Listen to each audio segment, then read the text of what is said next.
25 de novembro esse que só existe porque existiu o 25 de abril. Quem é que deu a ordem aos paraquedistas para tomarem as bases? Paraquedistas sozinhos, sem armas, sem aviões e sem oficiais, faziam um golpe de Estado. Todos os processos revolucionários e tentativas de golpe de Estado contam com desinformação, mas o rumor ou a existência desses boatos, evidentemente que tem efeitos. O partido de extrema-direita diz que o horror que aconteceu nos últimos 50 anos, isto é uma falsificação total. Eu não posso deixar de dizer que foram os melhores 50 anos de Portugal, provavelmente, para os portugueses. Como é que olha para esta instrumentalização desta data? Eu acho que isto é toda uma manipulação, falsificação. Eu tenho assistido a mentiras, próprios políticos, a fazerem uma falsificação histórica. É muito complicado. Por razões de interesse próprio, ainda por cima. Mas aí há o papel do PS, que é incompreensível. Porque o PS é um dos vencedores do 25 de novembro. O que faz falta é agitar a malta, o que faz falta. O que faz falta é libertar a malta, o que faz falta.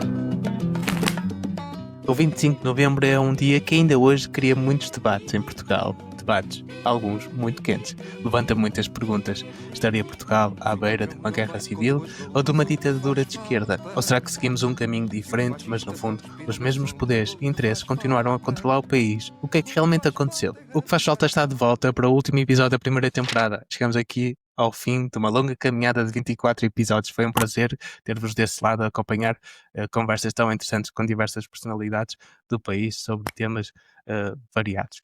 Eu sou o Luís Leite e converso com quem não tem medo de mudar o mundo. Hoje falo com Irene Pimentel, uma das historiadoras mais respeitadas em Portugal. Viveu o 25 de Abril, queria ser jornalista, mas as circunstâncias da vida levaram-na para o estudo da história. Desde então, dedicou-se a estudar o Estado Novo, a polícia política e o processo revolucionário em curso, o PREC, e publicou vários livros que nos ajudam a compreender este período tão conturbado. A tarefa que temos hoje à nossa frente é difícil.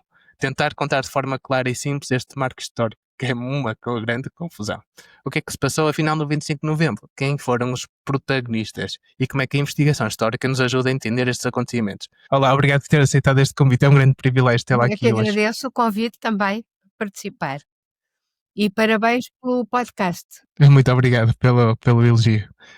Antes de começarmos, quero só dar as boas-vindas à nova mecena, que é a Raquel Pinheiro, e agradecer pelo apoio que torna este podcast possível. Irene, a minha pergunta tem a ver com aquilo que eu disse na apresentação. Queria ser jornalista, mas as circunstâncias da vida levaram-me para outro caminho, pela história. Viveu o 25 de Abril, acompanhou os acontecimentos de perto e estudou a PIDE. Agora, olhando para trás, para o 25 de novembro de 1975, o que é que mais a intriga neste episódio da nossa história? Olha, o que mais me intriga, muitos aspectos. O 25 de novembro é uma data, é um dia, mas é uma data e um dia que encerra muitos aspectos. E é de uma complexidade extrema. É muito difícil contar. Porquê? Porque o 25 de novembro teve a participação de militares, de civis, de pessoas, portanto, do dia a dia, de populações nas ruas e por aí fora, num período de grande divisão.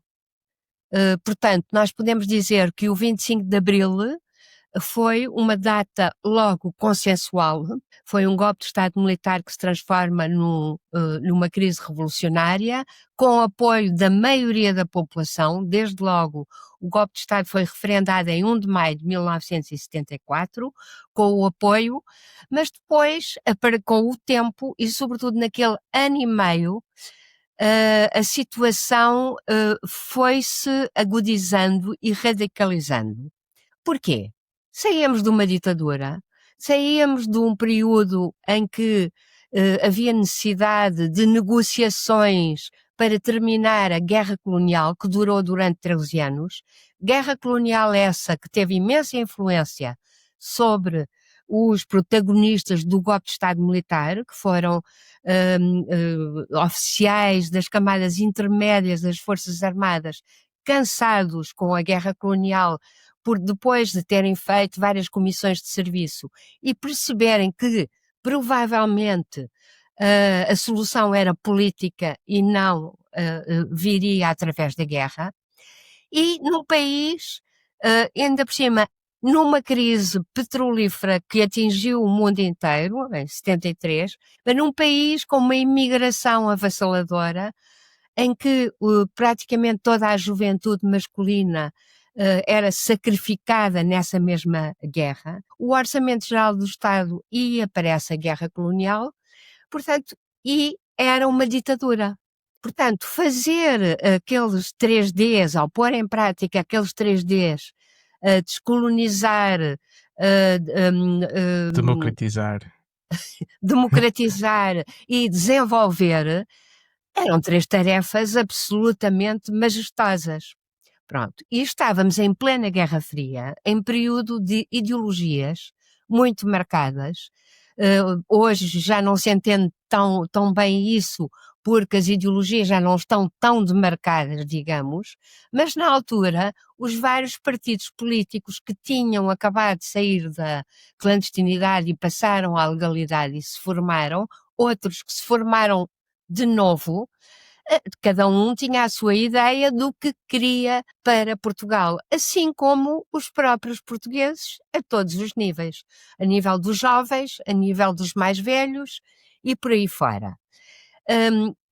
Hoje nós temos uma democracia, não vou falar sobre a situação atual, mas de qualquer maneira tivemos agora 50 anos que eu não posso deixar de dizer que foram os melhores 50 anos de Portugal provavelmente para os portugueses, em que se ergueu um Estado social, em que se democratizou a educação, que era não era democratizada, em que as pessoas puderam, por escolha própria, portanto, candidatar-se ao liceu e, sobretudo, também à universidade e por aí fora.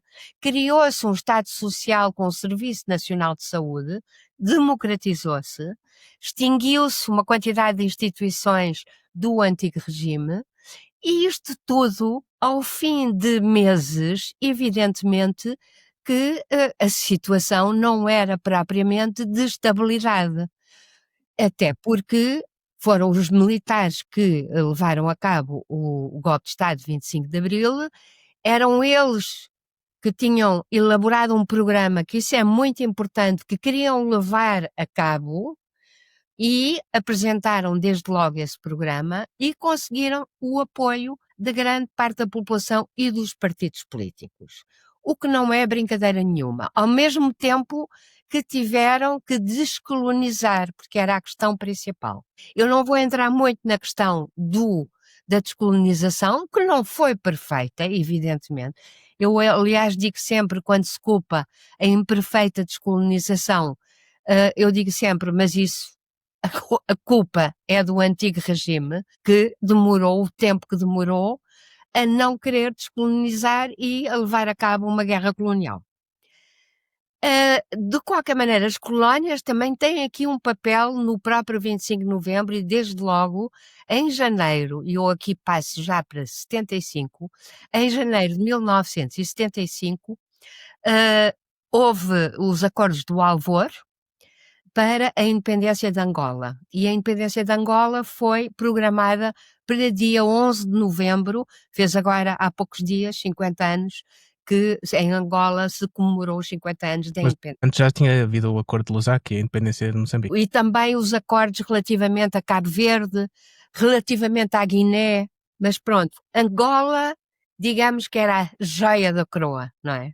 E havia muitos interesses, porque também podemos dizer um aspecto, assim como o 25 de Abril ocorreu domesticamente, sem pressões e sem, digamos, sem uma oposição muito forte, internacional, exato. Já o 25 de novembro é uma fase diferente, até porque durante todo o ano de 1975 houve um processo de radicalização.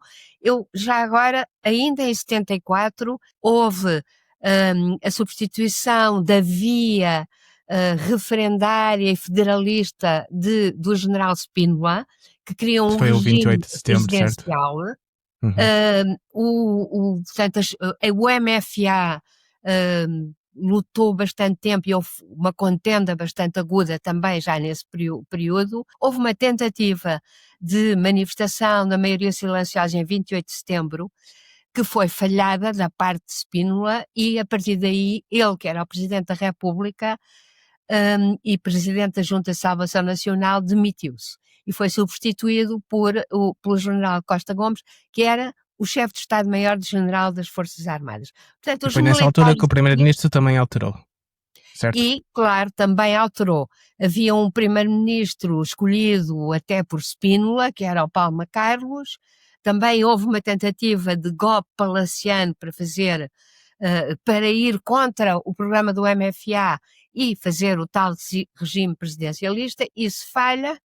Há, entretanto, todo um movimento social muito vigoroso, espontâneo, mas também controlado pelos partidos, a nível operário, a nível da habitação, da ocupação de casas, comissões de moradores, comissões de trabalhadores. Portanto, é, de facto, a panela de pressão que existia durante a ditadura rebentou, de certa forma. A partir de 11 de março de 1975, no mesmo dia, o mesmo Spínola, junto com os spinolistas, os militares spinolistas em seu torno, e com o HELP, o apoio de uma organização formada em Madrid, de extrema-direita bombista, formada por muitos elementos da ex-PIDE, DGS, que era o Exército de Libertação de Portugal. Exatamente, exilados em Madrid. Esse golpe de Estado durou um dia. Os paraquedistas, eu falo aqui dos paraquedistas porque eles vão participar também no 25 de novembro, consideraram-se manipulados e aquilo durou um só dia. Aliás, cerca de 12h30 já estava derrotado essa tentativa de golpe de Estado. Spínola fugiu para a Espanha, os participantes, alguns foram presos e outros. Mas essa tentativa de golpe de Estado acontece por quê? Essa tentativa de golpe de Estado acontece por várias razões, mas basicamente, pode-se dizer, mais uma tentativa de Spínola e da direita e da extrema-direita, que não estava nos partidos legais, no sentido de quererem acabar com o MFA. Basicamente é isto. Depois teve ali uns aspectos, que eu não vou entrar muito neles, mas há aqui, até porque estavam convictos que não iria haver eleições, tal como o programa do MFA tinha prometido. Tinha prometido que em um ano ia haver eleições, basicamente. Exatamente, e num ano, exatamente. Tanto é assim, que já agora eu passo para isso, mas depois recuo um bocadinho. Certo. No dia 25 de abril de 1975, ocorreram as primeiras eleições para a Assembleia Constituinte, para a formação de uma nova Constituição que substituiria a antiga, sobre a qual se tinha erguido o Estado Novo. Isso é muito importante porque essas eleições realizaram-se exatamente no momento e foram permitidas e possibilitadas pelo MFA. O MFA, evidente, no seu seio, e sobretudo a comissão coordenadora do programa do MFA, houve no seu seio uma radicalização bastante compreensível. Na própria noite de 11 de março, em que já tinha ocorrido a tentativa falhada, o MFA reúne. Aliás, é que foi considerado durante muito tempo, porque há muitos mitos à volta disso, como a Assembleia Selvagem. Não foi nada selvagem, até porque quem detinha o poder e quem tinha derrotado realmente a tentativa de golpe de Estado foi o MFA. Pronto, as Forças Armadas e mais o próprio Presidente da República, General Costa Gomes, que convocou essa reunião. Portanto, não era uma reunião feita selvagem. Selvagem, como diziam. Mas só batendo aqui um bocadinho antes, só para Estou a tentar sim, pôr-me sim. do lugar de Interrompa-me à quem vai ouvir. vontade. Estou a tentar me colocar do lugar de quem está a ouvir, só para ficar assim claro. Essa tentativa de golpe de Estado também foi na altura que havia aquela lista da matança da Páscoa, não era? Que supostamente os Essa finalistas lista, achavam que tinham uma lista que iam assassinar não sei quantas pessoas. exatamente, sabe que todos os processos revolucionários e tentativas de golpe de Estado contam com desinformação, que é uma coisa que nós sabemos bem o que é hoje, Hoje é as e fake news, contam exato. com boatos, rumores, e portanto nem tudo é verdadeiro, mas o rumor ou a existência desses boatos, evidentemente que tem efeitos. E correu uma célebre lista que se chamava a Matança da Páscoa, a lista da Matança da Páscoa, em que a esquerda teria já o objetivo de assassinar uma quantidade de pessoas à direita e, sobretudo, spinolistas. Essa lista nunca foi encontrada. Não se sabe, ainda hoje há um mistério sobre quem a lançou. Pensa-se que foram os serviços secretos espanhóis e franceses em Madrid. Podem ter sido lançados também para que o golpe de Estado ocorresse mesmo pelos próprios participantes no golpe de Estado. E também estava envolvido o Exército de Libertação de Portugal nesse caso, E o o Exército ELP. de Libertação de Portugal, e também pode ter sido uma casca de banana, também se fala disso, das figuras dos militares mais à esquerda, digamos, para que saísse rapidamente um golpe de Estado que não tivesse organização e que fosse derrotado. E isso também é importante porque isto também vai ter algumas semelhanças no 25 de novembro. Pronto. De qualquer maneira, a partir dessa reunião, o que é que aconteceu basicamente? Aconteceram muitas coisas, claro que houve tentativas de vingança ou de justiça, pode-se dizer, sobre aqueles que tinham, portanto, colocado os paraquedistas a bombardear o Ralis, porque isto, por acaso, não houve mortos, mas, aliás, até houve, O mas soldado Luís, não é? o soldado Luís, exatamente. Mas digamos que, exatamente, houve pessoas que queriam ir mais longe dentro no seio dessa Assembleia Selvagem. Agora, o que é muito importante é que foi a partir daí que se institucionalizou o MFA. O MFA era um movimento que tinha feito o golpe de Estado, tinha várias pessoas de origens diferentes e até de pensamentos diferentes, até relativamente à descolonização, mas já estava em andamento uma tentativa dessa institucionalização e o 11 de março, a derrota desse golpe, possibilita a institucionalização do MFA. Ou seja, antes dessa institucionalização, o MFA era um órgão, não é? De consultoria, e depois eles até promoveram a Junta de Salvação Nacional, que aí é que existia basicamente a orientação do país. Mas a partir desse momento o MFA acaba por ser o órgão que coordena. Exatamente, passa a ser o órgão principal o MFA passa a ser. E em vez do Conselho de Estado, que tinha sido criado e estava no programa do MFA logo a seguir ao 25 de Abril, com personalidades onde também estavam, e é muito importante dizer, as principais figuras da Comissão Coordenadora do MFA no Conselho de Estado, assim como alguns civis, pessoas que eram conhecidas, intelectuais, estava, por exemplo, Freitas do Amaral, alguns professores universitários. Ora, o Conselho da Revolução passa a ter todos os poderes do Conselho de Estado e passa a haver também outro órgão, que é a Assembleia do MFA, que ao fim e ao cabo dirige e dá as linhas de rumo para os tempos próximos do que é que iria acontecer. E é também, nesse momento, vale a pena dizer, que são decididas as nacionalizações das principais empresas, dos bancários e dos seguros. E neste momento já era o Vasco Gonçalves, que era o primeiro-ministro. Eu tenho uma pergunta que é uma dúvida que eu tenho, que eu nunca consegui esclarecer, já agora aproveito. Ou seja, houve eleições, não é? E a partir desse momento começam esse processo de nacionalizações. Mas, no entanto, as eleições, quem ganhou foi o PS. Porque é que não foi um primeiro-ministro alguém do PS e foi outra pessoa qualquer? Pois, porque os governos provisórios eram escolhidos a Junta de Salvação Nacional. Outra coisa que o Conselho da Revolução passou a substituir foi a Junta de Salvação Nacional.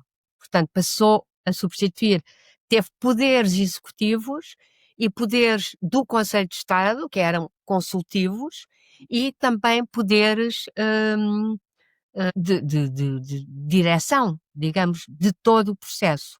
O que tinha acontecido também, e isso eu não disse, é que a partir do segundo governo provisório, portanto, antes até do 11 de março, o segundo governo provisório passou a ser composto sobretudo por pessoas do MFA, embora também com os dirigentes dos principais partidos PS, PPD na altura, formado pouco tempo depois, e PCP.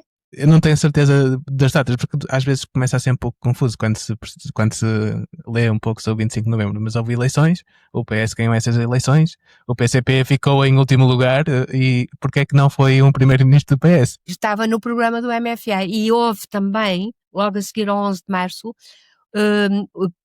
a assinatura de um pacto MFA-partidos. Pronto. Ao fim e ao cabo, dando a grande força ao MFA, que eram eles que preencheram todo o espaço político de segurança a todos os níveis do Estado português, que tinha ruído em 25 de Abril. Ou seja, era um pacto em que se dizia que não iria haver um país militar, ou seja, formado por militares, nem uma... Mas é porque ainda não se tinha, isso é muito importante essa pergunta, ainda só se tinha eleito, a partir de 25 de Abril de 75, uma Constituinte que iria discutir a Constituinte. Portanto, ainda não havia um regime civil, digamos assim. Essas eleições serviram para eleger os deputados constituintes. Ok? Certo, que iam depois... Ok, entendi. E depois, esses que foram tratar da Constituição, e é muito interessante porque muitas vezes considera-se o 25 de novembro como uma ruptura, mas também não é uma ruptura, porque há uma continuidade de toda a situação, inclusive da Constituinte, que continua a reunir para fazer a nova Constituição, e esta é aprovada depois, em abril de 76, e então aí é que há as novas eleições já para o Parlamento e para o Governo, não é? Tal como ficou delineado na Constituição. Mas até então eram de facto sempre, até ao sexto governo, inclusive, foram sempre governos provisórios. Pronto. O Vasco Gonçalves passou a dirigir o segundo, terceiro, quarto e quinto. O quinto foi o último governo e foi aí que ele foi afastado. E tem até antes do 25 de novembro, mas aí já tem a ver com o que depois se passa a 25 de novembro. Sim, havia aquele processo revolucionário em curso, não é? Que havia nacionalizações da banca, passou nações a dos haver um seguros. processo revolucionário em curso com dois tipos de legalidades a partir das eleições. A legalidade democrática de quem teve a maioria dos votos e, portanto, teve a maioria dos deputados constituintes. O PCP, que era quem tinha, ele próprio dizia que fazia parte da legalidade revolucionária, os partidos de extrema-esquerda, esses todos, e sobretudo o PCP, teve um resultado muito fraco nas eleições constituintes. Só que era um partido também mais bem organizado, que estava, eu não falei aqui de outros pormenores muito importantes, por exemplo, a lei da unicidade sindical de janeiro, em que passa a haver, e aí é aprovado pelo MFA, uma só central sindical única, controlada sobretudo pelo PCP. E, portanto, era o partido também com mais organização, com mais capacidades, porque já tinha estado sempre na clandestinidade. Os outros partidos estavam a nascer, o próprio Partido Socialista.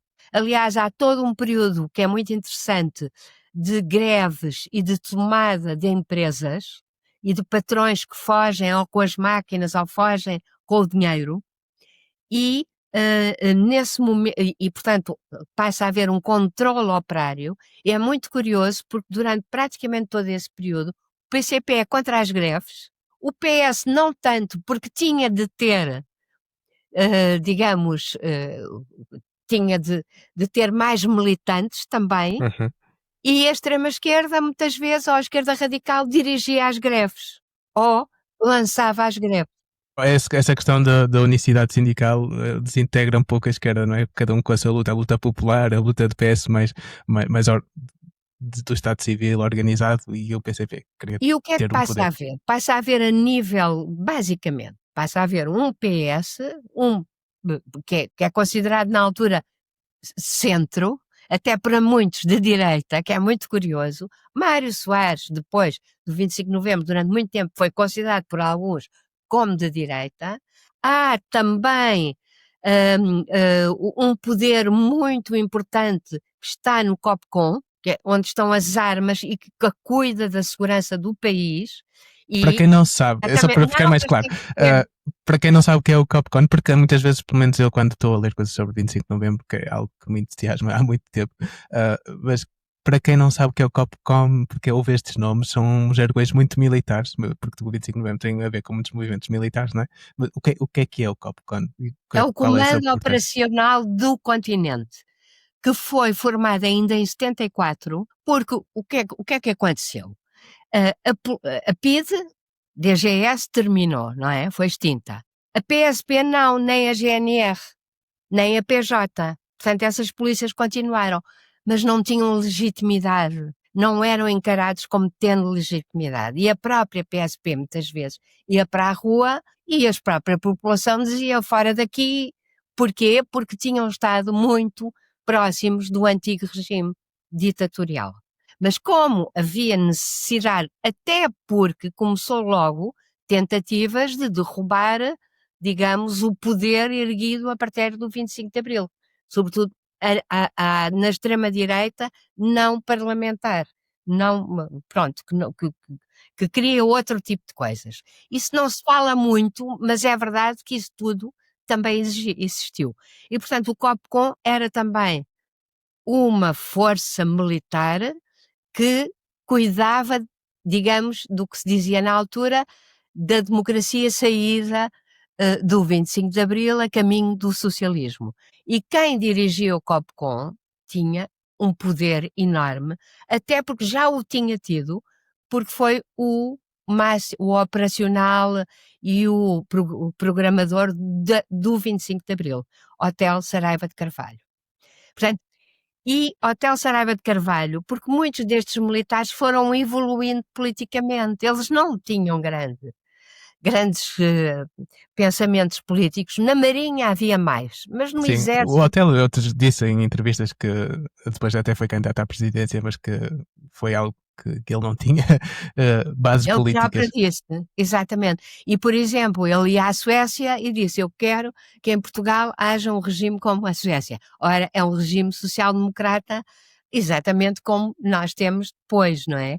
Por outro lado, foi a Cuba e também se encantou, e então veio com o poder popular de base, mas também contra o Partido Comunista, contra o que ele chamava as ditaduras do proletariado ou as democracias populares, porque ainda existia a União Soviética na altura, e depois o próprio MFA começou-se a dividir ideologicamente, formado pelas próprias circunstâncias do que se passava em Portugal. E, portanto, os militares passaram também a ter as suas opções políticas. E é evidente que isto tudo se passa em muito pouco tempo, mas mesmo assim eu estou a dar saltos cronológicos. Certo, mas eu vou interrompê-la, peço desculpa só para orientar aqui a conversa. No início falou que, primeiro, se calhar não é possível entender o 25 de novembro sem entender toda a história. E aconteceu o O 25 de 25 de abril Abril. muito por causa da guerra colonial. Não é? E depois, só olharmos para a guerra colonial, não é? Eram os capitães de abril, não é? Que estavam fartos da guerra. E mesmo em África já existia um pouco daquela luta da Guerra Fria entre dois lados, não é? Onde é que eu quero Absolutamente. chegar com isto? Também houve isso, a Ou seja, América por um lado depois e os capitais, cada um fez a revolução, queriam a liberdade em Portugal por vários motivos. E depois havia um processo para criar um país novo e muitos deles que eram amigos e lutaram juntos em África, acabam por estar em lugares diferentes no país, cada um com a sua E isso orientação. passa-se especialmente no chamado verão quente, a partir de junho, julho de 1975. Mas ainda bem que fala nisso, porque eles tratam-se por camaradas, não é? Exato. Todos os, São aliás, amigos. todos os jornalistas, e não tem a ver com o facto de pertencerem a um partido comunista, Exato. não, sempre. E realmente tinham lutado em conjunto, tinham tido medo em conjunto, tinham salvo camaradas em conjunto, mas a par disso passa a haver divisões políticas. O que não quer dizer que haja muitas contradições ao longo de todo este processo, de, por exemplo, Sanches Osório, que esteve no 25 de Abril e no posto de comando da Pontinha com Otelo, que depois vai para uma direita mais extrema, e Otelo que vai, inclusive, para um poder popular completamente de esquerda. E há determinados episódios muito interessantes, é que o Sanches Osório, a dado momento, no verão quente, vai ter com o Otelo, então a perseguir a minha família, que é isto. E o Otelo diz, camarada, vou já tratar disto. E foi defender a família e deu ordens para não haver perseguições relativamente ao seu camarada de armas. Mas a partir de junho, o que é que começa a haver? Os planos. Eu até lhes chamo sempre a planita aguda. Uma fase de planita aguda. O que é que foi? Os principais, digamos, começou por haver um plano dos chamados gonçalvistas, em torno de Vasco Gonçalves, e em torno do PCP. Portanto, muitos não eram até do PCP, mas eram companheiros de estrada, como se dizia na altura. Depois, o próprio COPCON e pessoas à volta do COPCON e pessoas da esquerda radical começaram a definir um programa de democracia popular de base. Inicialmente, gonçalvistas e copconistas estiveram juntos, mas depois também se separaram. E, finalmente, em agosto, há a apresentação do plano do grupo dos 9 ao chamado Plano Mel Antunes, porque foi formado por Mel Antunes, que já tinha sido o teórico mais importante na feitura do plano do MFA antes do 25 de Abril. E esse programa é o que depois se vem a chamar dos oficiais do MFA, abrilistas, moderados. Pronto. Que não querem e dizem, não queremos nem uma democracia popular à semelhança da União Soviética, também não queremos esta bandalheira, ao fim e ao cabo, e esta falta de disciplina que está a ocorrer, porque é preciso ver que na altura a disciplina militar passou a ser um pouco de balbúrdia militar. Todos os regimentos tinham as suas comissões e tinham as suas reuniões. E eram contra as hierarquias, por isso acabavam por tentar desfazer as hierarquias, que é um pilar, já não é? praticamente não existiam, a não ser algumas que continuaram sempre do MFA, portanto, o reconhecimento dessa hierarquia desses oficiais, e o Costa Gomes. Mas também havia preocupação do Mel Antunes com a extrema-direita, não era só com a extrema-esquerda, não é? Havia movimentos de extrema-direita, havia partidos de direita e havia o Partido Social Democrata, Partido Socialista, o outro se chamava Social Democrata, mas era mais à direita, era o PPD, mais tarde PSD, mas havia também a extrema-direita que estava organizada clandestinamente, mas também tinha os seus adeptos no próprio MFA. E aí começou a ser muito importante quem é que era conselheiro da Revolução. Os conselheiros da Revolução que faziam parte do Conselho da Revolução. E houve momentos em que o Conselho da Revolução, logo a seguir ao 11 de Março, era mais hegemonizado pela esquerda, seja do PC ou até de copconistas e o Otelo. O Otelo ficou sempre até ao 25 de Novembro também no Conselho da Revolução.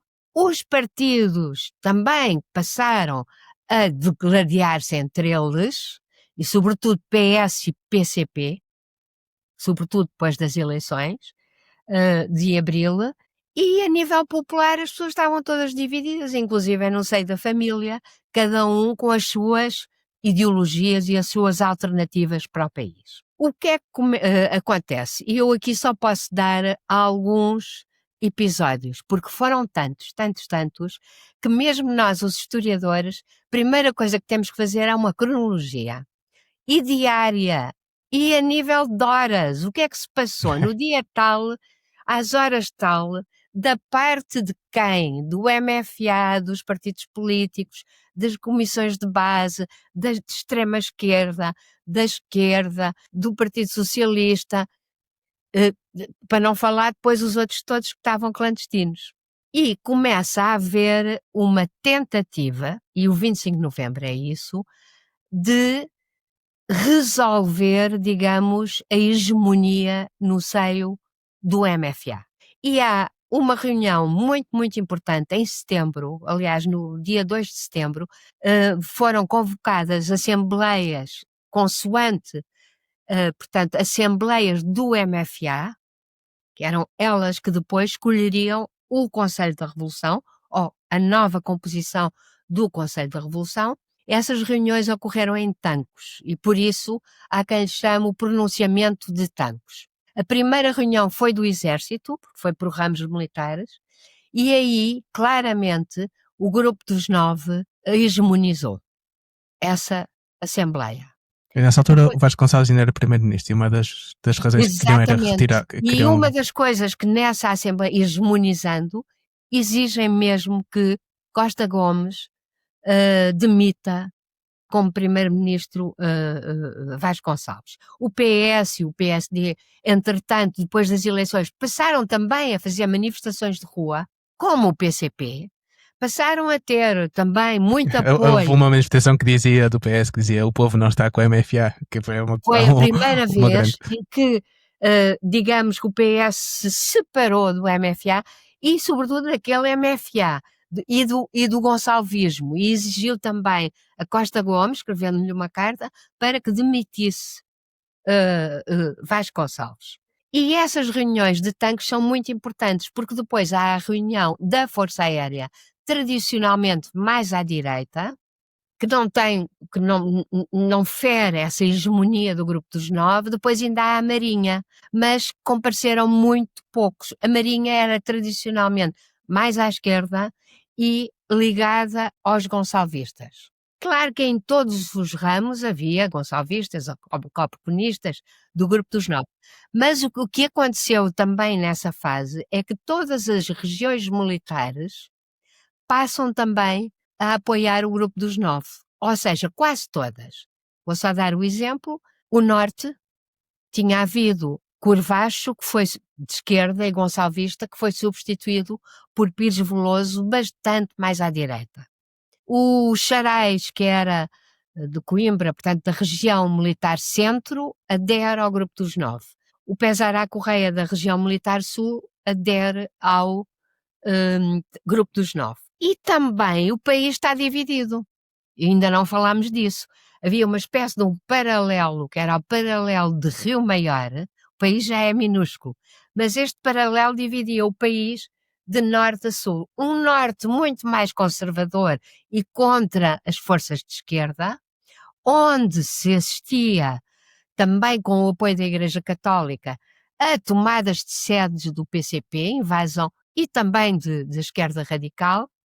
E atentados à bomba e mesmo com assassinatos pelo caminho. Só para termos aqui noção da seriedade da situação. Exatamente, e começa a haver também portanto, atentados bombistas da parte do ELP e do MDLP, que é uma nova organização clandestina de extrema-direita formada por Spínola já depois do 11 de março e com alguns oficiais também. E é preciso ver também que praticamente todos os partidos e as pessoas politicamente mais ativas estavam armadas, na altura com os célebres G3 da guerra colonial. E começou a haver também distribuição dessas armas por todos os partidos, não é só PCP ou a esquerda radical, não, o PS, por exemplo, recebeu muitas armas até no dia 25 de novembro, da parte do grupo dos 9 em Cascais. E isso sabe-se. E nunca foram até devolvidas essas armas. Outras foram devolvidas, outras foram enterradas, enfim, mas Não já vi deve essa estar história tudo, de enterrarem 20 espingardas. mas já está tudo enferrujado, de certeza. E também era um G3, bom, já há armas muito mais modernas. Portanto, isto era a situação. E o que é que o grupo dos 9 começa a engendrar, ao fim e ao cabo, e com o Partido Socialista e com o PPD? Foi, ao fim e ao cabo, vamos fazer saltar um golpe de Estado, porque sabia-se muito bem que quem saltasse primeiro cá para fora provavelmente ia ser derrotado. Eu já disse a força militar que o grupo dos 9 e as pessoas mais à direita tinham. Em Lisboa, realmente havia uma hegemonia da esquerda. Havia o COPCON, havia o Ralis, do Diniz de Almeida, havia a PM, onde estavam até pessoas da UDP e não só, e portanto eles até, e havia uma exceção que era os comandos da Amadora, que estavam com o grupo dos 9 e quem tinham à sua frente Jaime Neves, que exigia sempre que houvesse uma reação para impedir alguma tentativa de golpe de Estado de esquerda. E é preciso ver que naquele período, e eu vivi-o, todos os dias se falava, vai haver um golpe de Estado este fim de semana. Vamos tentar evitar uma guerra civil. Costa Gomes tinha permanentemente esse discurso, não podemos permitir uma guerra civil.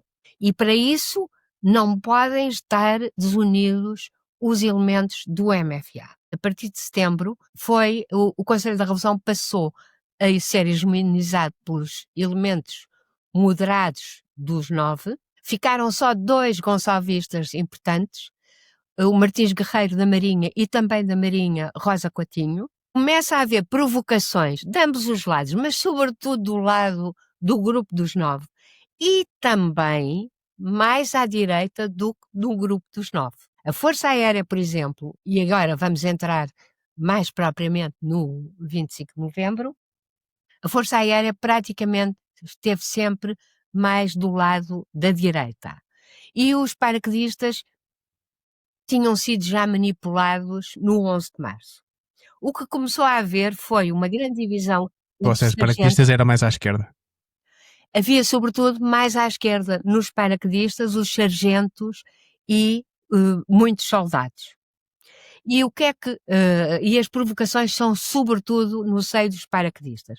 Vou começar por dizer uma provocação bastante grande a nível do governo provisório, o 6º governo, já depois de Vasconcelos ter sido demitido. O 6º governo provisório, mais à direita, quer acabar com a ocupação da Rádio Renascença e do Jornal República. Porque isto são tantos episódios, eu ainda não tinha falado disto, mas isto também é importante. Eu tenho ali o livro, que depois, para quem está a ouvir aqui o episódio, depois pode adquirir o livro da Irene, que vai desde o 25 de Abril até o 25 de Novembro, a contar todos os episódios, e ficamos com uma boa ideia. Acontece que a Rádio Renascença era da Igreja Católica, mas os trabalhadores mais à esquerda tomaram o movimento popular de esquerda acabou por tomar conta da organização. E no República, a mesma coisa, era do Partido Socialista, o jornal desde sempre, e também trabalhadores mais à esquerda. Muitos dizem foi o PCP, por acaso não, é mais da esquerda radical. E então começou-se a ter, por exemplo, a Rádio Renascença abria dizendo sempre Rádio Renascença ao serviço do povo trabalhador e da revolução, etc, etc. Pronto. E tinha havido já muita polémica, até a nível internacional, para pressionar para que o República fosse devolvido ao Partido Socialista e a Rádio Renascença à Igreja Católica. Ora, a dado momento, mas a Rádio Renascença estava tomada e também as antenas. Então, o que é que fez o Pinheiro de Azevedo? Foi dar a ordem à AMI, foi uma nova uma organização militar que tomava conta, como se fosse... deveria substituir o COPCON. e dirigido pelas facções mais à direita. E a SAMI foi buscar os paraquedistas para meterem uma bomba na antena da Rádio Renascença, na Buraca, próximo de Lisboa. Ora, isso foi uma provocação que pôs em polvorosa os paraquedistas. Então deram-nos esta ordem. Nós temos que estar ao lado do povo trabalhador e, portanto, dos trabalhadores que estão a tomar a Rádio Renascença. Há depois uma provocação muito maior, que é do chefe de Estado-Maior da Força Aérea, Moraes e Silva, mas isto tudo já estamos em novembro. A dizer, sempre a fervilhar, não é? É sempre a fervilhar aqui de acontecimentos. Dizer aos paraquedistas, eu vou dissolver os vossos regimentos e 1.500, portanto, iam passar para o civil e nem sabiam se tinham salário no fim do mês. E, portanto, também houve uma preocupação salarial e corporativa dos paraquedistas. Tudo isto faz com que, no seio dos paraquedistas, passe a haver uma revolta. E aí a grande questão é sempre e depois, no dia 25 de novembro, objetivamente o que acontece é que os paraquedistas de Tancos vão ocupar as bases aéreas de Monte Real e as outras bases aéreas e, sobretudo, Monsanto. E aí o grande problema é quem é que deu a ordem aos paraquedistas para tomarem as bases. E ainda hoje há algum mistério sobre isso. Começa a haver cada vez menos, mas, por exemplo, durante muito tempo, o grupo dos 9 estava convencido que tinha sido o Hotel Saraiva de Carvalho. Porquê? Porque os paraquedistas, em revolta contra o chefe de Estado-Maior da Força Aérea, foram ter com o Otelo e disseram que queremos ser integrados no COPCOM. E o Otelo disse que sim, pronto. Mas, e entretanto o hotel também foi ameaçado de ser retirado do posto. Sim, entretanto também houve outra provocação e eu só estou a falar e normalmente chama-se cascas de banana, não é?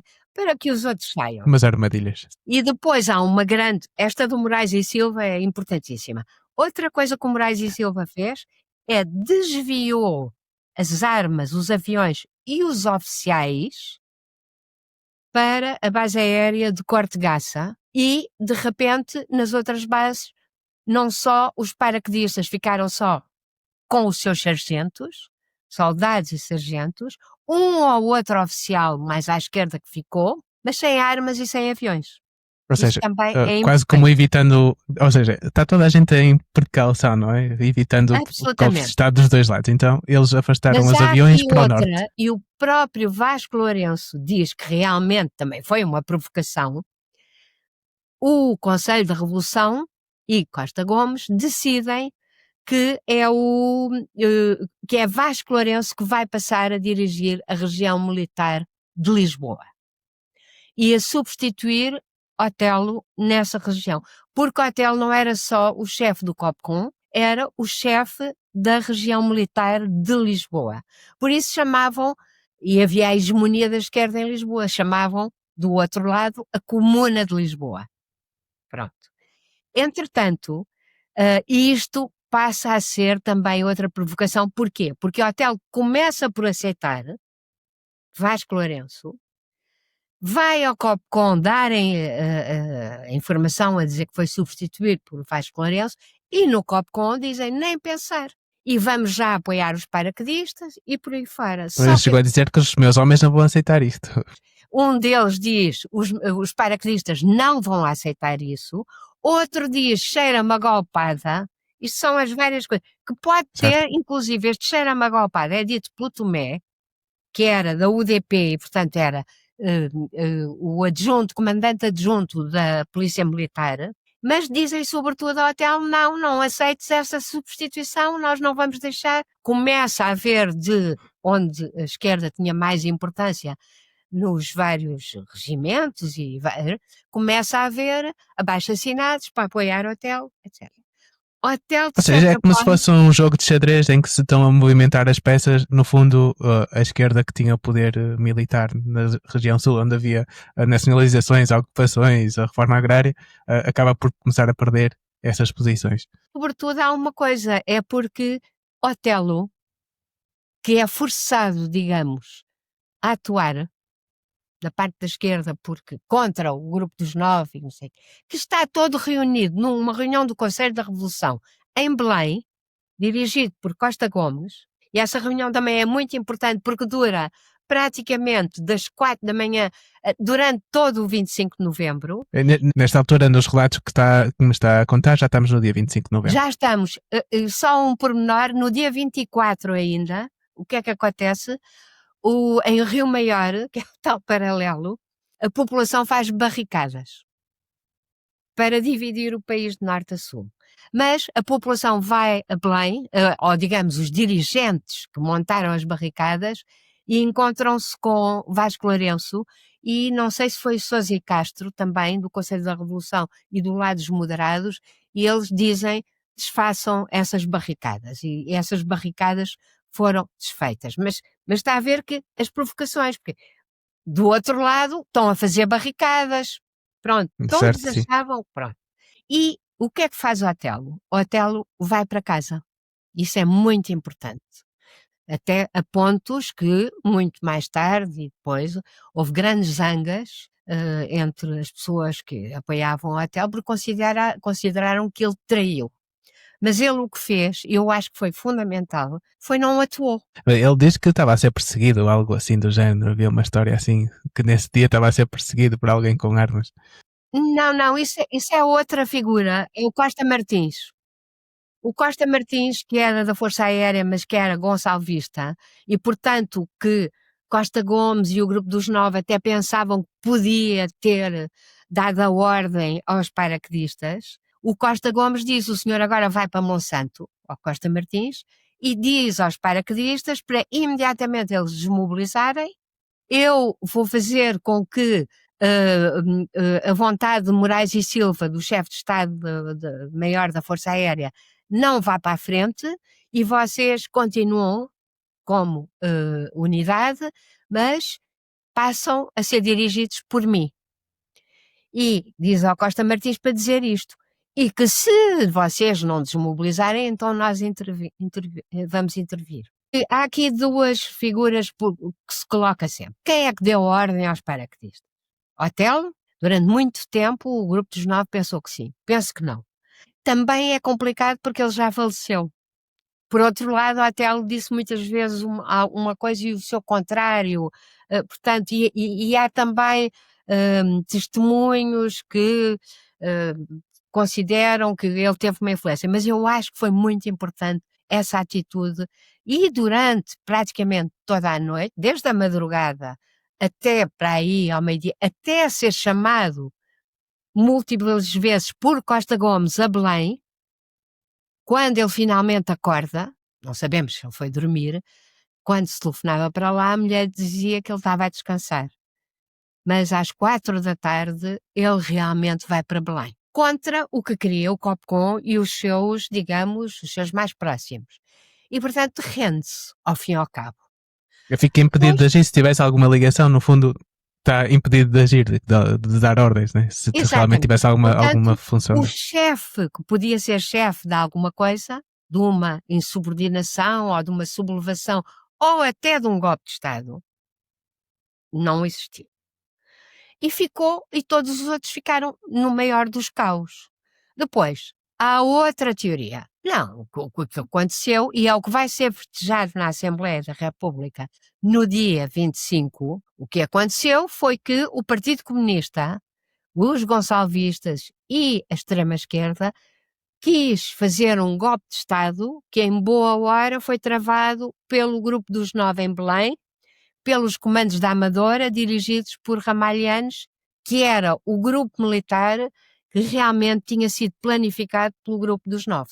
Só que hoje também temos acesso à documentação de um dos gonçalvistas, até do PCP, que era um capitão miliciano, o Luís Pessoa, que trabalhava nos serviços militares, que era dominado pelos gonçalvistas, chefiado por Almada Contreiras, o SDCI.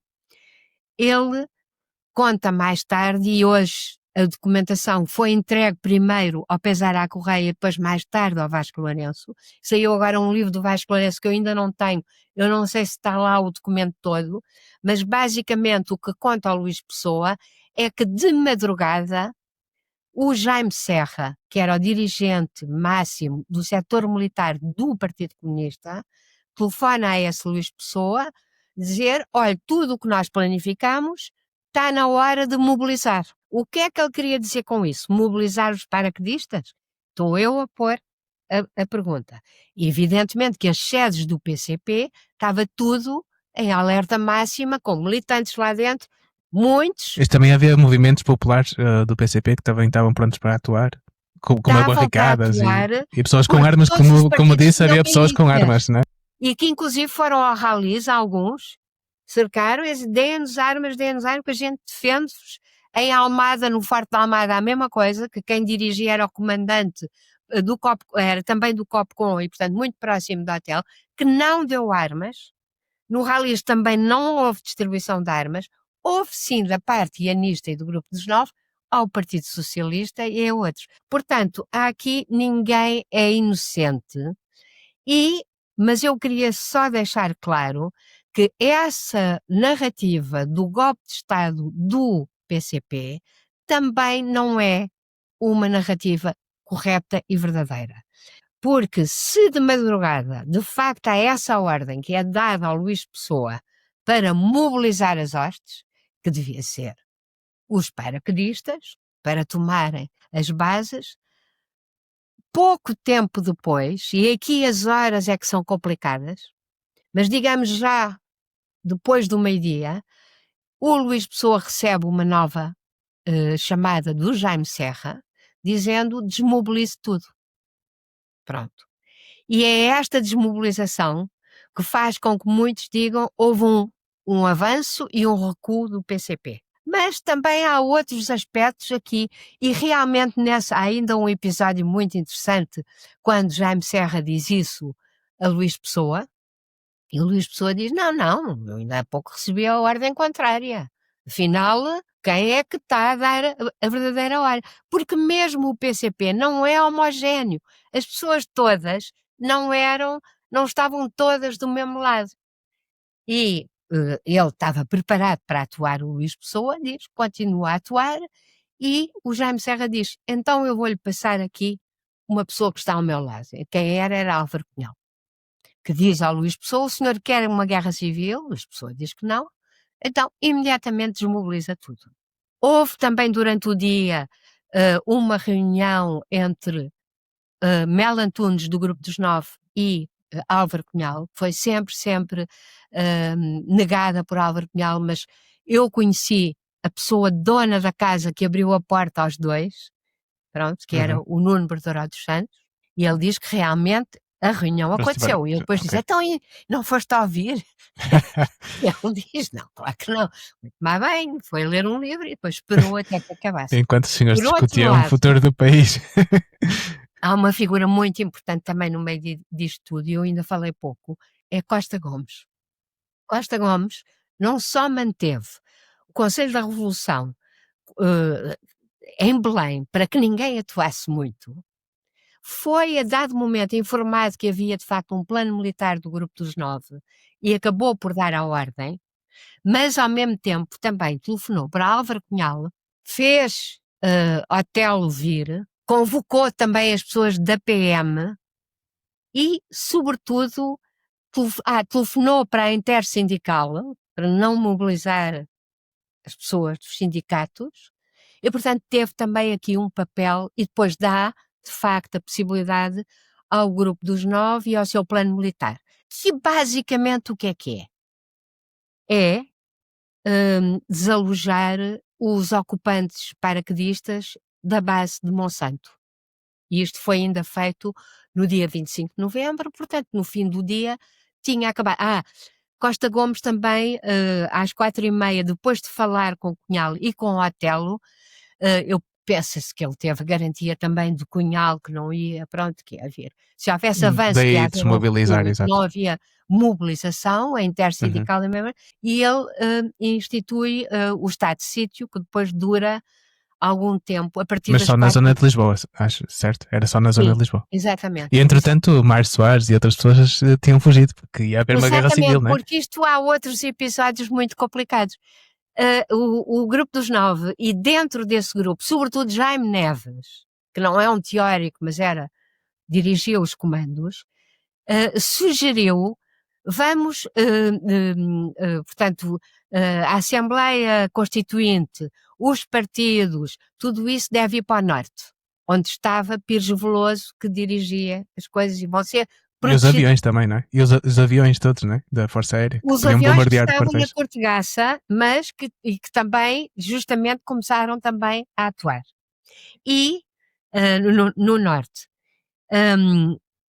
E nessa reunião que foi nas Laranjeiras, ainda penso que em outubro, agora, ou foi já em novembro, porque aquilo antes do dia 25, todos os dias houve reuniões, o Jaime Neves diz: eu agora posso atuar, não sei o que é que me vai acontecer daqui a uns dias.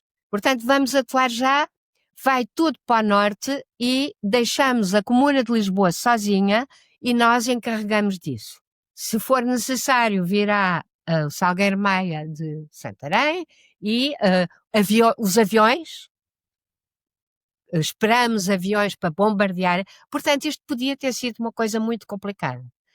Vasco Lourenço disse, nem pensar, nós temos que ficar aqui em Lisboa e, sobretudo, na sede da legalidade, que era a Presidência da República. Por isso eles ficaram ali. E isto tem imensa importância também. Portanto, e agora só gostava de... mas, enfim, em conclusão, o que é que aconteceu? Hoje houve uma entrevista muito interessante, se puder ter acesso, do Rodrigo de Sousa Castro. O Rodrigo de Sousa Castro, que agora é tenente-coronel, acho eu, era um capitão de abril e de novembro. Portanto, foi um dos elementos de abril. Saiu no público, não é? Acho que vi há pouquinho. Não consegui ler Foi tudo. no Expresso. No Expresso. Mas foi transcrito também pelo público, em que ele diz que ele é completamente contra o facto e acha uma falsificação histórica o que estão a fazer, o que querem fazer no dia 25 de novembro na Assembleia da República, e ele diz uma frase que foi agarrada pelos jornalistas que o entrevistaram, que disse, na prática o que aconteceu foi um ajuste de contas entre nós militares. Porque um dos aspectos muito importantes do 25 de novembro é que aquilo passou-se entre militares. Não é pessoas na rua aos tiros, não é nada disso. E agora o que é que eu acho? Acho que os paraquedistas não estavam armados, eles próprios disseram que ocuparam as bases para fazer sessões de esclarecimento aos seus colegas. E para lutarem contra Moraes e Silva, o grande objetivo era demitir o Moraes e Silva. Que tinha feito aquelas provocações, tirou os oficiais do seu acortelamento, abandonou-os basicamente. E ameaçou-os de ficarem sem emprego, não é? Numa altura muito complicada do até de uma país. questão salarial. As famílias preocuparam-se com as suas famílias. Mas paraquedistas sozinhos, sem armas, sem aviões e sem oficiais, faziam um golpe de Estado? Duvido que conseguissem. E não eram parvos e sabiam. Pronto.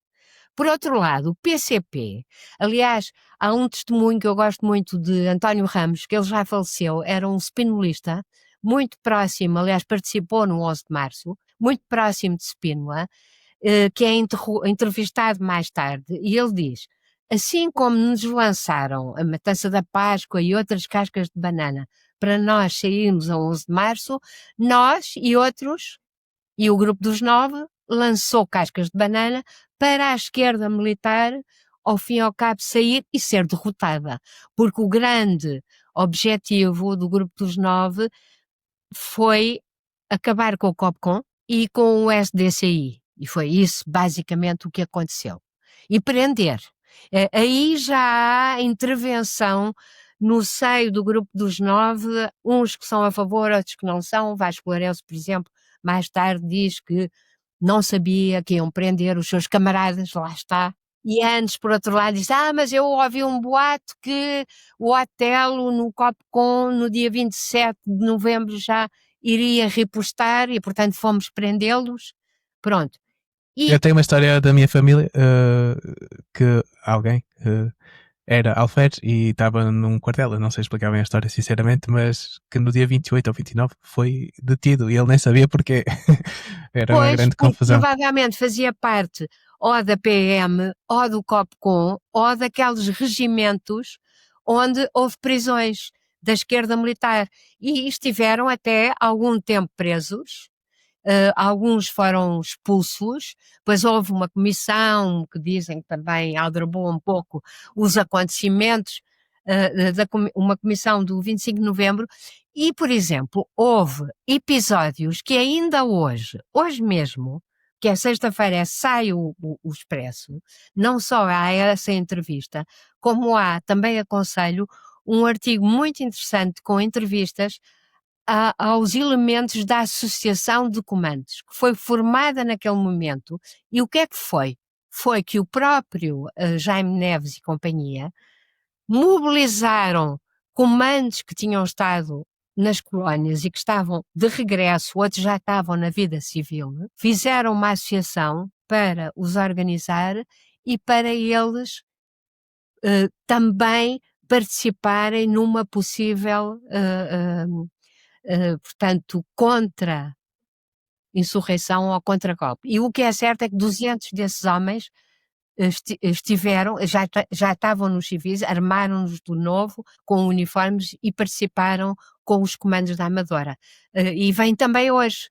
E se perguntar a muitas pessoas, inclusive o jornalista que eu conheço, eu falei-lhe nisso porque para lhes dar os parabéns, e ele disse: é que eu comecei a ver muitos historiadores e muitos jornalistas, meus colegas, que nunca tinham ouvido falar dessa Associação dos Comandos. E de outros Ou seja, episódios que são detalhes que vão ainda aparecendo, não é? A história ainda era recente, agora exatamente. já O passou algum 25 de tempo, mas novembro eu dei aquela imagem do filme do Kurosawa e do Rashomon, que é uhum. uma, portanto, é uma história de um filme passado na Idade Média, onde houve um crime e depois as autoridades vão entrevistar, vão interrogar as pessoas todas.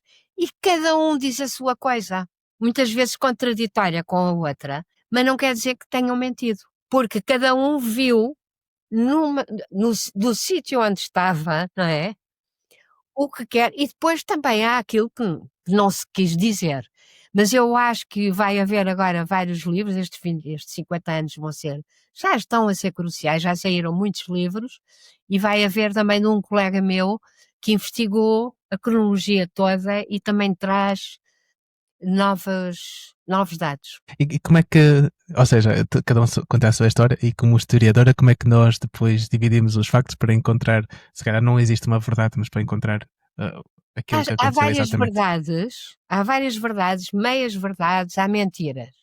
Mas, primeira coisa, ver a cronologia. E então aqui Certo. é completamente. E ver onde é que cada um estava e que força tinha cada um e se utilizou essa força, se atuou ou não atuou. E depois, temos que sempre fazer uma interpretação e uma conclusão, não é? Portanto, eu gosto muito de dizer, e às vezes tenho ido às escolas, isto é muito complicado para os jovens que estão no 12º ano, porque eles não têm a cronologia ali. Eu, claro, o que eu digo é, olha, se há coisa que eles sabem é o Google, não é? Eles Certo. vão ver as Não, então cronologias. imaginar é como para nós, se calhar, ouvir uma batalha do século XIX e tem as É um forças bocado, militares diferentes, é um bocado é complicado. um bocado, a única diferença é que ainda há pessoas vivas.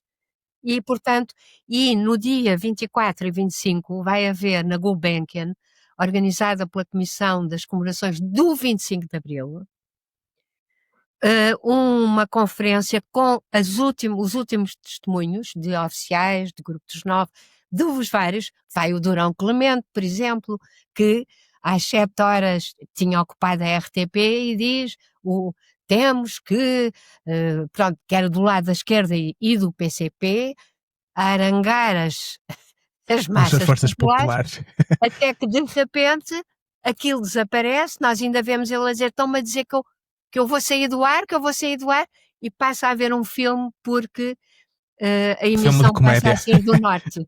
Que Vai era um estar filme de comédia. presente, vai estar o Vasco Lourenço, o Sousa e Castro, portanto as pessoas que estão vivas. E historiadores, eu vou lá também para ver se sei mais algumas coisas.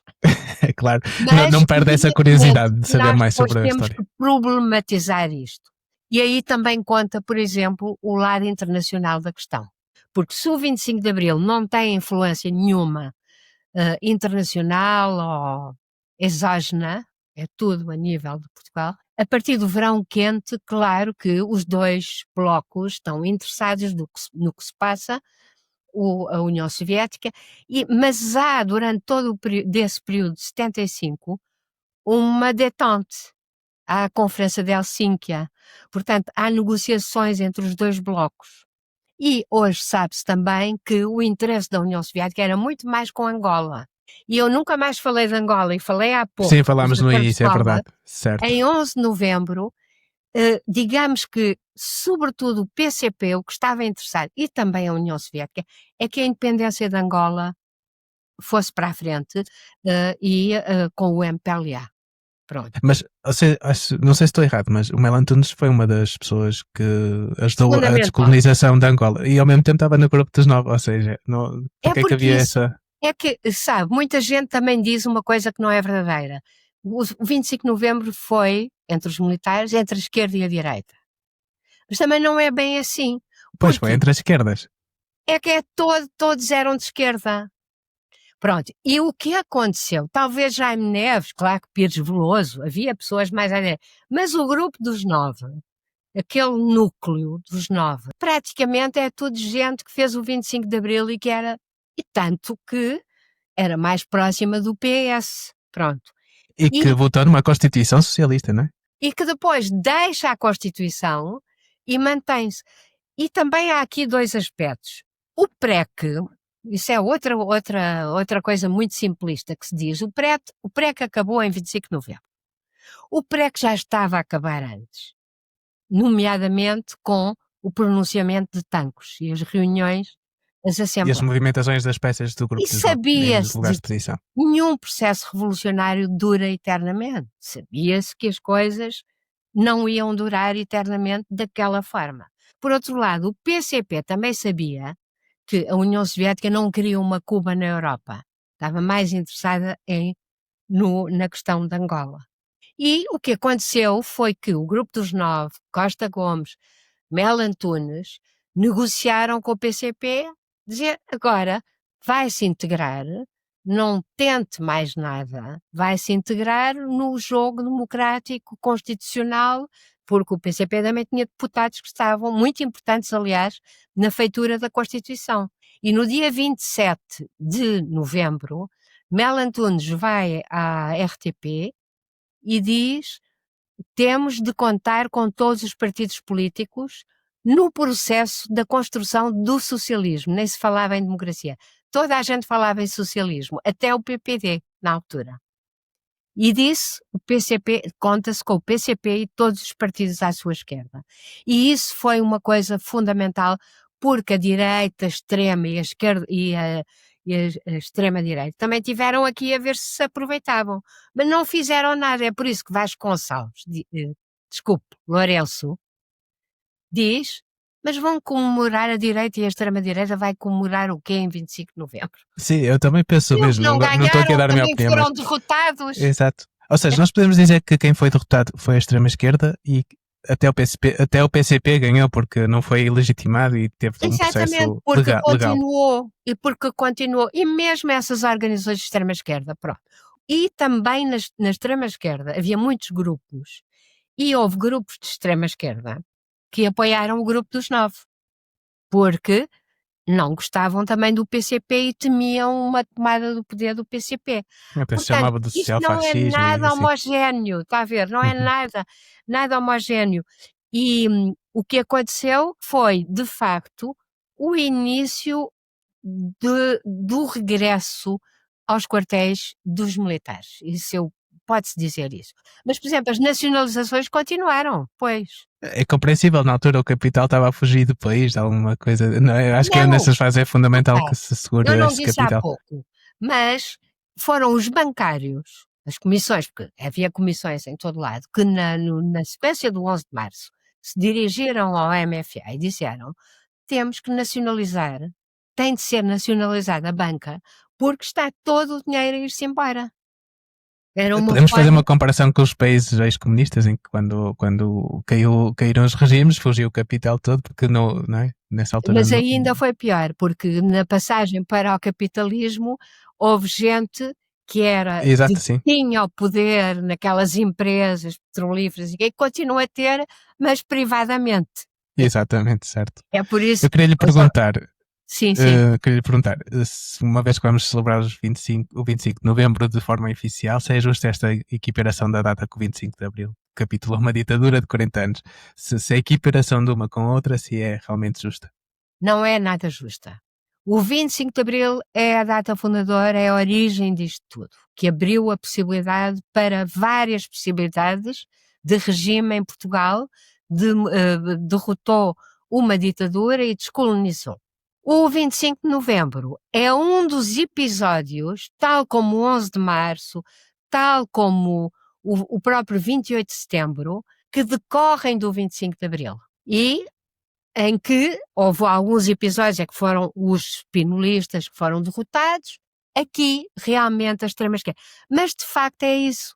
O PCP, ao fim e ao cabo, englobou-se, desistiu das ruas, quer dizer, não desistiu, por exemplo, dos sindicatos, da intersindical, mas, digamos, institucionalizou-se completamente porque começou a cumprir o jogo democrático de eleitoral e pronto, e a aceitar. Essa é uma grande confusão, é a forma como eu consigo definir o 25 de novembro, porque até depois disso, não é? Disso tudo, houve eleições presidenciais e o Otelo, que era da extrema esquerda, teve mais votos que o PCP.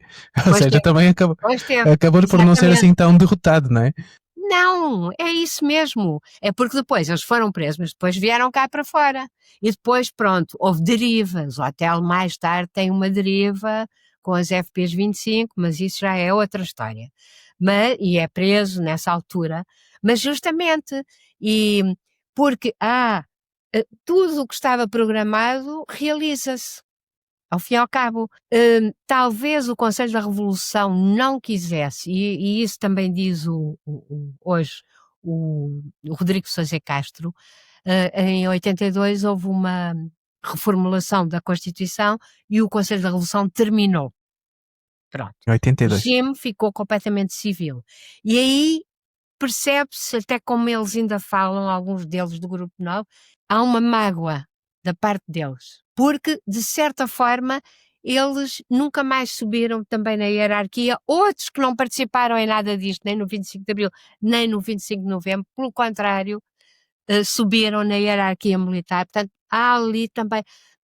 É um bocadinho aquilo que se diz que e sobretudo a história do Salgueiro Maia, não é? O Salgueiro Maia foi muito maltratado depois, no período do cavaquismo, quer dizer, que é a figura do Recebeu, 25 de Abril. perdeu a pensão que tinha e tudo. Exatamente. Um Portanto, herói há nacional. aqui, mas normalmente os processos de mudança e revolucionários trituram muito aqueles que os fizeram, não é?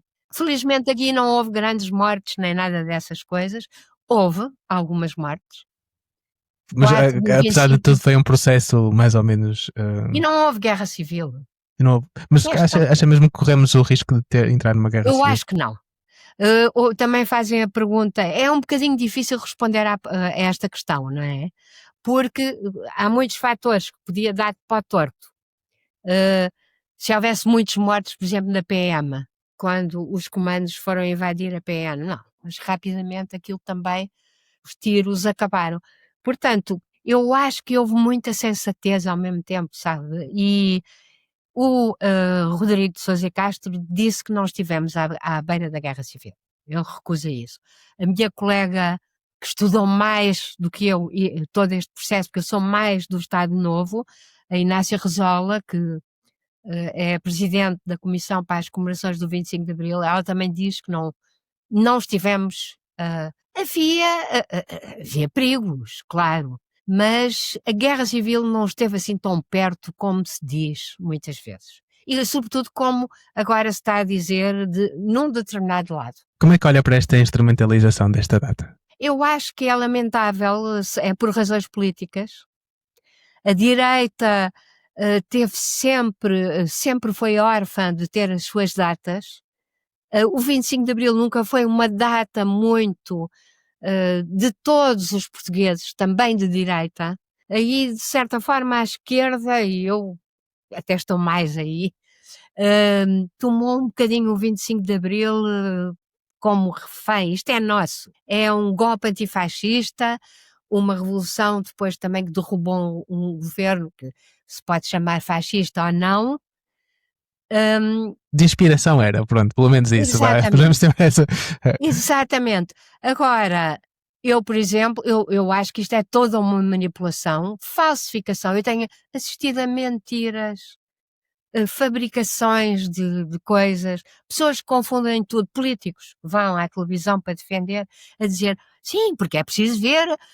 Foi uma, ainda não tinha nascido na altura, era uma deputada do ex-CDS, que hoje é comentarista, e foi dizer, sim, porque é preciso ver que no dia que no Palácio de Cristal, no Porto, a sede do PS, portanto, o congresso do CDS foi cercado pela extrema-esquerda. Podia ter havido mortes. Isto foi um pronúncio do 25 de novembro. Ora, isto passa-se em janeiro de 75. Mais perto disso foi o cerco à Assembleia em que houve. E ser o próprio Estado, o próprio Parlamento, os próprios políticos a fazerem uma falsificação histórica é muito complicado. Por razões de interesse próprio, ainda por cima. O que E, é portanto, que aconselha? nós temos estado em vários sítios, mas é muito difícil, não é? A imprensa tem tido um papel muito importante porque tem feito boas entrevistas e, sobretudo, pluralistas. Portanto, não vai só a um sítio. Certo, eu também tentei fazer o mesmo aqui durante a nossa conversa, não só olhar para um lado, mas para todos os lados. Eu tenho aqui uma parte no meu podcast que tenho algumas perguntas que faço sempre e eu gostava de lhe perguntar. Uma delas é, eu peço sempre ao meu convidado anterior para deixar uma pergunta, e neste caso foi a Carolina Pereira, que é uma ativista e tem a Don't Keep Humanity, que é uma produtora de podcast e fez recentemente um filme documentário em conjunto com uma palestiniana. Ela deixa esta... A Carolina Pereira. Ok. Carolina Salgueiro Pereira. Ok. Ela fez recentemente um documentário com a Bizan, que é uma palestiniana jornalista, acerca do bloqueio de Israel pelo mar. Ou seja, é um documentário acerca de 2 pescadores que tentam pescar, mas não conseguem. A pergunta é que ela fez. A pergunta que ela fez foi... Qual é que diria que é um problema da esquerda e qual é que é um problema da direita? Bom, eu sou de esquerda. Eu ainda considero que há uma diferença entre a esquerda e a direita. Bem sei que há vários tipos de esquerda, também há vários tipos de direita. Há, por exemplo, uma direita democrática e uma direita antidemocrática. Há uma esquerda, provavelmente, que é antidemocrática também. O que eu acho que está mal é que a extrema-direita conseguiu capturar alguns assuntos que a esquerda não soube tratar a tempo. Por exemplo, eu acho que o que está muito bem à esquerda e teve muito bem é o Estado Social e, portanto, a manutenção, e vamos lá ver se ele que a pontos de mesmo votantes, ainda há bocadinho eu estava a ver um debate sobre isso, votantes do Chega são a favor da estatização da saúde e da educação, apesar de serem de extrema-direita, mas são contra a imigração. E, portanto, há aqui toda uma falsificação de uma direita, a extrema-direita internacional, que soube agarrar aspectos que devia ter sido a própria esquerda agarrar. Por exemplo, também a corrupção nas democracias, o mau funcionamento das democracias, as desigualdades, que realmente nós temos assistido com o Estado, com o neoliberalismo, a um aumento exponencial das desigualdades. E muitas das pessoas que, estão, sofridas ou ressentidas, que passaram a não acreditar nas democracias, e aí acho que a esquerda não tem tido um papel não só ético, como se comporta, como também tentando mostrar a todos que a democracia, mesmo assim, é o melhor regime dos piores, não é? Certo, eu disse logo no início que foram os 50 anos melhores do nosso país, certo? Então, absolutamente. Por exemplo, o democracia. partido de extrema-direita diz que o horror que aconteceu nos últimos 50 anos. Isto é uma falsificação total. Aliás, os próprios votantes sabem, ou deviam saber, os jovens deviam saber. Muitos não leem a história ou não leem outra coisa. E há muitos votantes na extrema-direita jovens. Atenção. Porque dominam muito as redes sociais. Por isso estamos As aqui a redes fazer o nosso sociais. papel deste lado. E isso é outra coisa que a esquerda esqueceu-se completamente. Não acompanhou os tempos, não percebeu que hoje em dia já não é a televisão e a imprensa. Podemos ver no PS, por exemplo, a camada de 18 anos até 20 e tal, basicamente nula, ninguém vota no PS. Ninguém. É isso mesmo. E ninguém vota no Bloco de Esquerda e ninguém. O LIVRE é a única coisa que está um bocadinho à parte, porque é o único que ainda está a aumentar, mas também parte de baixo, não é? Muito baixo. Também acumula muitos insatisfeitos à esquerda, Agora, que não vem na direita uma solução. Não, porque realmente, com o neoliberalismo, com tantas pessoas que estão ressentidas, que são contra a corrupção, devia ter sido a esquerda a dominar, digamos, mas não. Acha Deixou. que também deixaram que se capturasse do lado da direita o 25 de novembro, porque no fundo se foi uma luta entre a esquerda e mesmo a esquerda ganhou no 25 de novembro, porque é que não são eles Bom, aqui foi complicado, mas aí há o papel do PS, que é incompreensível. Porque o PS é um dos vencedores do 25 de novembro.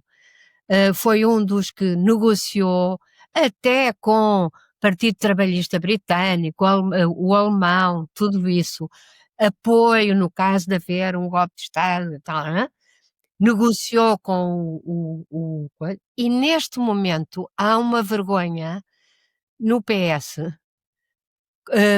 como se o 25 de novembro fosse de facto, tivesse sido capturado por aqueles que não o fizeram, que foi pela direita.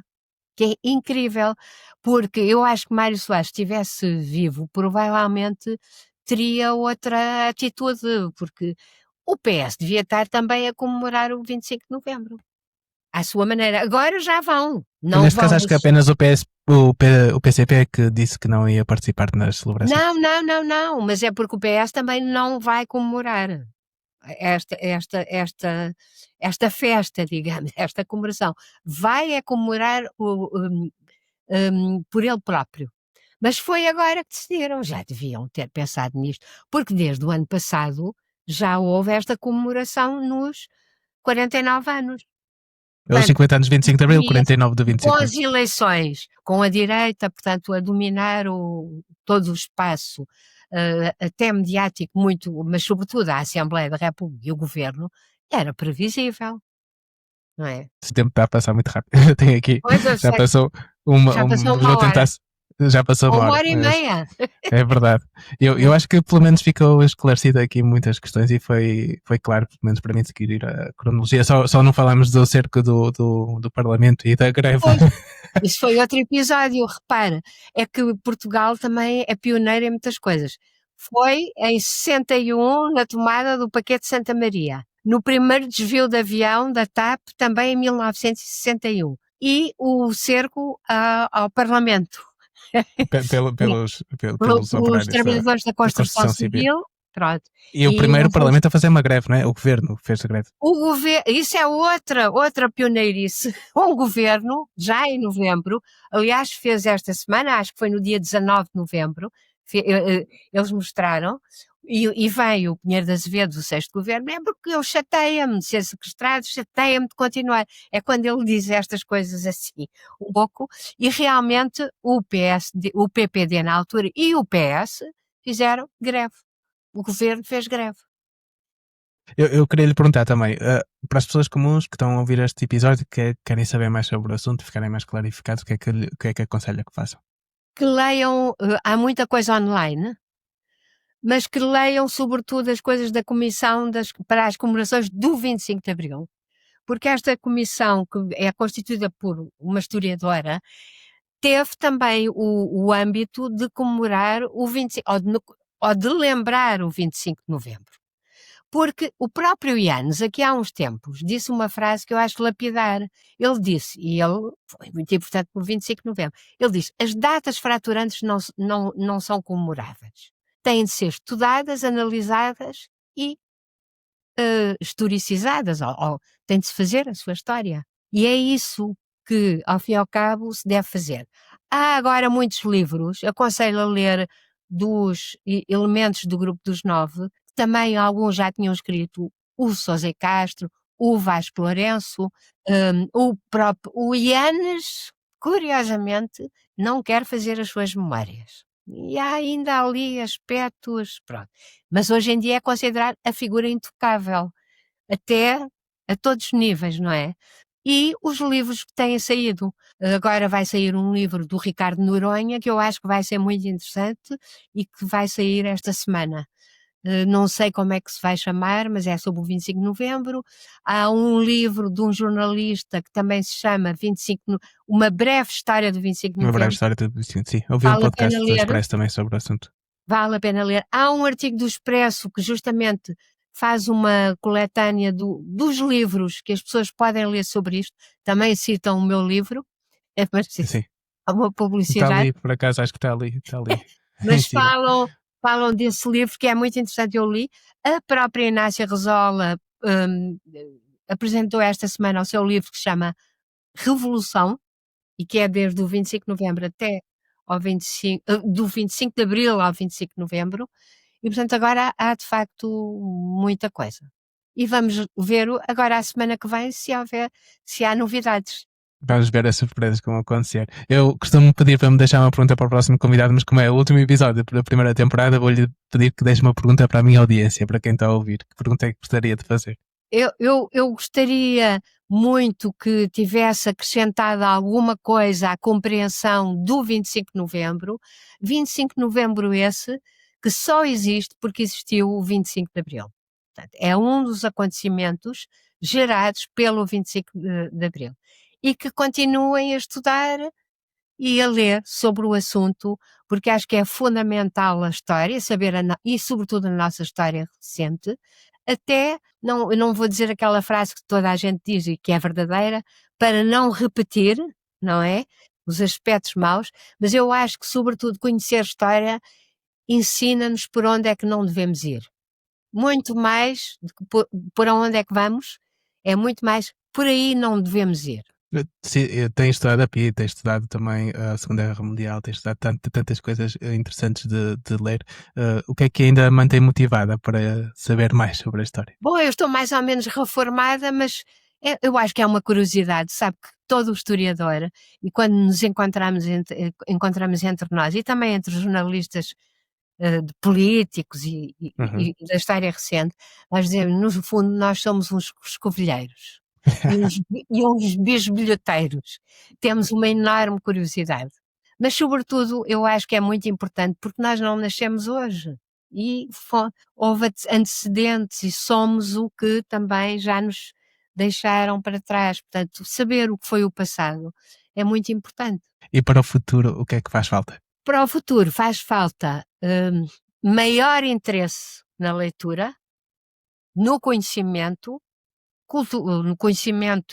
geral, não é? Da cultura geral e, evidentemente, no conhecimento histórico.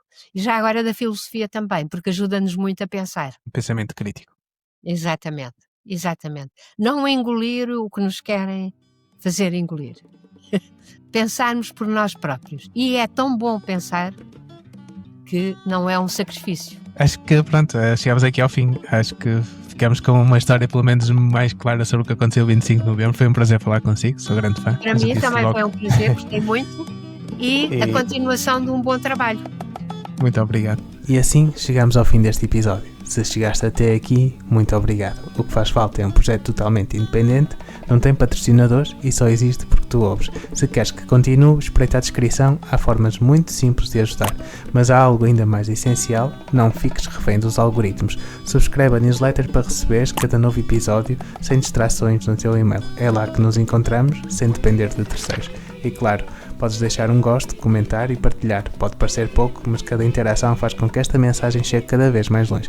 Como cantava o Zeca, venham mais 5 de uma assentada, conto contigo para espalharmos esta mensagem e transformarmos o mundo, porque o que faz falta é agir. Muito obrigado por estares desse lado. Até breve. O que faz falta é avisar a malta, o que faz falta O que faz falta é avisar a malta o que faz falta.